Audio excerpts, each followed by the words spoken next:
ہم وہی کہیں گے جو ہمارا دین ہم کو بتاتا ہے.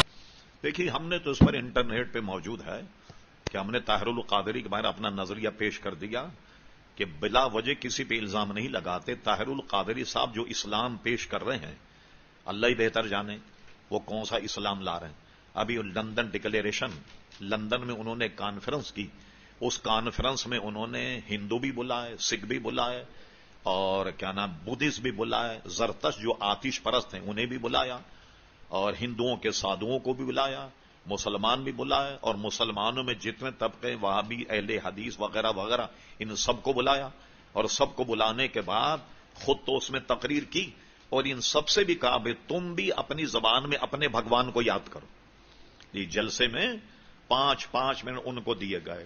ہندو نے ہری رام کر کے یاد کیا, کسی نے کالی کالی مہا کالی اندر کی پتری برما کی سالی کا وظیفہ پڑھا, کسی نے چل چل ہنومان پہلوان 12 برس کے نوجوان ماں بھوتنی باپ شیطان, یہ سارے اپنے وظیفے پڑھتے رہے. کم بتان کر یہ کون سا اسلام, کون سا اسلام ہے. پھر اس کے بعد میں یہ ساری ویڈیو موجود, اور وہ انہوں نے جناب باضابطہ کرسمس منایا. اور کرسمس بھی کہاں منایا, اپنے ادارے میں منایا, منہاج القرآن میں. یہ 2006 کے 5 اخباری تراشے موجود ہیں اور اس کی ویڈیو بھی موجود. اور جب انہوں نے وہاں کیک کاٹا تو یہ کہا کہ یہ جو عیسائی عید مناتے ہیں کرسمس, یہ میلاد النبی کے طریقے سے عید ہے, جیسا میلاد النبی مناتے ہیں. ایک یہ کہا, اس میں باضابطہ وہ نغمہ گایا گیا کرسمس کا, اس میں وہ بیٹھے تھے. اور اس کے بعد ان کے پادری, یہ ریکارڈ موجود ہے, ان کے پادری نے دعا کی, ان کے ہاتھ اٹھے ہوئے تھے, سب کے ہاتھ اٹھے تھے مجمع. اور سب سے بڑا ظلم یہ کہ یہ قرآن کی تلاوت سے اس تقریب کا آغاز ہوا.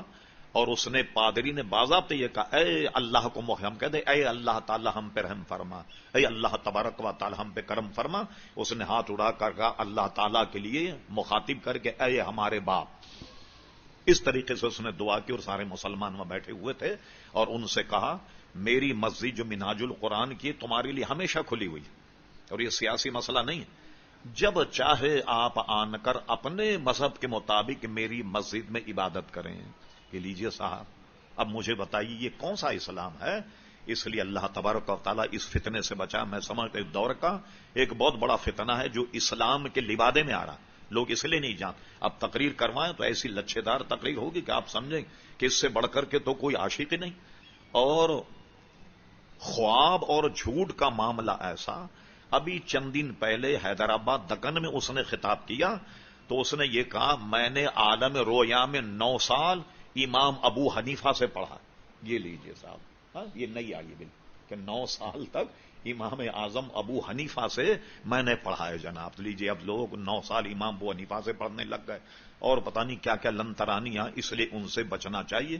اور کوئی آدمی اگر اس کی جماعت کا امام ہے جو طاہر القادری کو صحیح مانتا ہے, اس کے پیچھے ہم نماز نہیں پڑھتے. ہمارا عمل بتا دیا, آپ کو میں نے وضاحت کر دی ہے. تو 2 باتیں, ورنہ پورا ذخیرہ موجود ہے کہ شاید کسی اور کے پاس اتنا نہ ہو جتنا اس فقیر کے پاس. صاحب اسی ضمن میں دوسرا سوال بھی ہے کہ طاہر القادری نے بریلویت کو الگ فرقہ قرار دیا ہے. کیا دیا؟ بریلویت کو الگ فرقہ قرار دیا ہے, اور کہا ہے کہ اگر میں سنی نہیں تو دنیا میں کوئی سنی نہیں. ہاں یہ تو ایسی بات ہے کہ وہ ایک آدمی جو ہے وہ کہیں اس نے چھلانگ لگا دی, جب ڈوبنے لگا تو چلا رہا تھا کہ دنیا ڈوبی دنیا ڈوبی دنیا ڈوبی. کسی نے اس کو نکال کر کے کہا بھائی تو ڈوب رہا تو دنیا کیا کہہ لے, بھائی میں ڈوبا تو دنیا ڈوب گئی. تو اسی طرح کہ میں سننی نہیں تو دنیا میں کوئی بھی سننی نہیں. یہ بات تو کسی کو کہنی بھی نہیں چاہیے. ویسے بھی گویا زیب نہیں دیتی. اور کیا سوال شروع کہاں سے کیا تھا آپ نے؟ یہی تھا کہ طاہر القادری نے بریلویت کو الگ فرقہ قرار دیا. دیکھیے مسئلہ کیا ہے کہ ہندوستان میں انگریزوں سے آنے سے پہلے 2 مکتب فکر تھے مسلمانوں, ایک شیعہ اور ایک سنی. اس کے علاوہ کوئی, اور جتنے تھے وہ قدری اور جبری معتزلی, یہ سب فرقے بالکل ختم ہو گئے. صرف کتابوں میں ان کے عقائد ملتے ہیں, ورنہ اس زمانے میں کوئی بھی نہیں ہے اس فرقے. اس کے بعد جب ایک دوسرا فرقے نے جنم لیا, سب سے پہلے وہ تھا وہابی فرقہ. اسماعیل دہلوی کو انہوں نے باضابطہ پیسے دیے. ایسٹ انڈین کمپنی نے 10 لاکھ ایڈیشن چھپوائے تقویت الایمان کے, اور سارے ہندوستان میں بانٹے تاکہ ہندوستان میں انتشار پیدا ہو. اس کی وجہ کیا ہوئی, اور یہ بات آپ کو میں چھپی بھی بتا رہا ہوں.